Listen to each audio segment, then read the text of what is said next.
Medyo horror lang. Kwentong aswang, kababalaghan, misteryo na may konting pagkabarbero.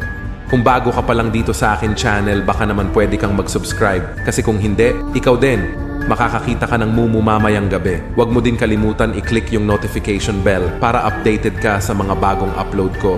Hindi katulad niya na bigla na lang hindi nagparamdam sa'yo. Tara simulan na natin ang kwento.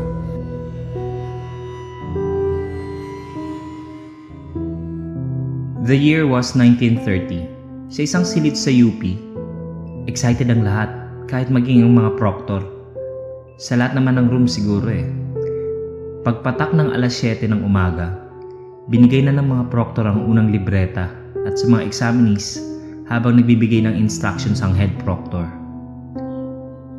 Matapos mapaliwanag ng head proctor, sabi niya, "If there are no more questions, you can now start your mathematics examination in 5, 4, 3, 2, 1.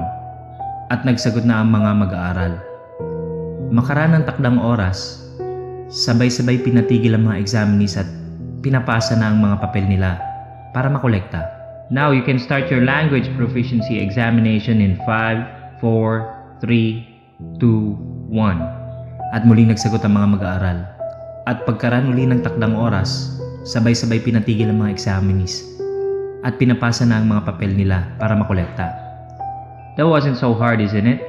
Alright, your third examination is Science and Technology, and you can start answering your test papers in 5, 4, 3, 2, 1. Yung bata na nakaupo sa seat number 27, bumulagta na lang bigla sa sahig.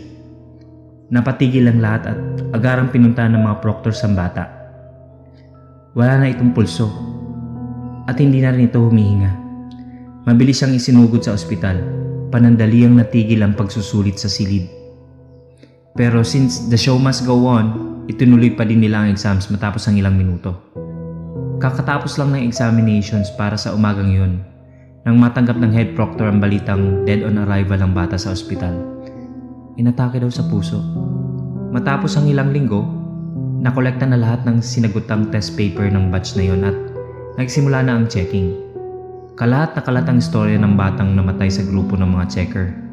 At nakuha pa ngang magbiro ng ilan na siguro ang hirap sobra ng exams. May inatake sa puso eh. Maagang natapos mag-check yung checker na na-assign dun sa section ng batang namatay. At dahil wala na siyang ginagawa, na-curious siyang checkan din yung papel ng bata kahit pa may marka itong not for checking. Itinama ng bata lahat ng items. 1 to 50, yun yung math. At 51 to 100, yun yung LP. Nasambit niya tuloy na, sayang, mukhang kaya pa naman niyang itama ang buong exam. 1931, yung bata na uupo dapat sa seat number 27, sa kaparehong silid na kinamatayan ng isang bata, isang taon nang nakakaraan ay hindi nakarating sa araw ng exam.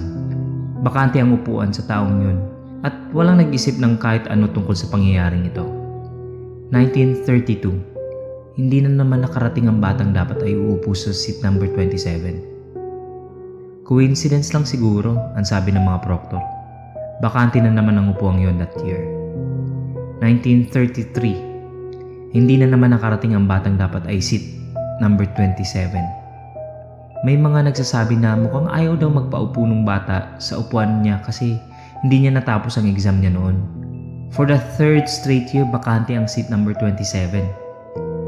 1934, taon-taon nawawala ng isang mag-aaral ang silid na iyon at ang mga pangyayaring iyo'y sinisisi sa pagmumulto nung batang namatay noong 1930. Nakakapagtaka din kasing isipin na sa tuwing magtatanong ang mga proctor sa ibang mag-aaral sa section na yun, wala ni isa sa kanilang may kilala sa batang absent na taon na yun. Kaya ngayong taon, naisipan ng mga proctor na tanggalin na ang seat number 27 at mag-iwan na lamang ng bakanting espasyo sa gitna ng seats number 26 at 28. Ito daw kasi ang suhestyon ng isang espiritista na nakatira sa Los Baños. Ang nangyari, hindi lamang isang bata ang absent ng taong iyon. Absent din ang mga batang uupo sana sa seats number 26 at 28. Maging ang mga batang naka-assign sa likod at harapan ng mga upuan. Pati ang mga upuang nasa likod at harap ng mga espasyong iniwan sa seat number 27. Nabakante din ang taon na yun. So imbis na isa lang ang absent that year from that section, naging 8. Curiously enough, wala din makapagsabi sa mga examinees kung sino ang 8 ito. 1935, ibinalik na mga proctor ang mga seat number 27. Mabuti na daw ang isang bata ang mawala ng taon na yon, kaysa naman sa 8. And to everybody's surprise and relief, dumating lahat ng examinees ng silid na yun ngayong taon. Salamat naman at natahimik na din ang kaluluwa ng bata. Marahil natanggap na niyang it's time for him to move on, sabi ng head proctor. Matapos ang ilang linggo, nakolekta na lahat ng sinagutang test paper ng batch na yon at nagsimula na ang checking. May pinagtataka nga lang yung checker ng mga test paper galing sa silid ng batang namatay 5 years ago. Yun kasing batang umupo sa seat number 27 nung taong yun, ang sinagutan lamang ay ang items number 101 to 250. Kinilabutan ng checker at dali-daling kumonsulta upang maikumpara ang papel na itinatama sa papel ng batang namatay 5 taon nang nakakaraan. Pareho lahat ng demographics na nasa 2 papel, ultimo litrato, at ang nakalagay sa petsa, parehong August 9, 1930. Nag-enjoy po ba kayo? Subscribe! Nag-upload po kami ng mahigit sa 3 videos sa loob ng 1 linggo. Salamat!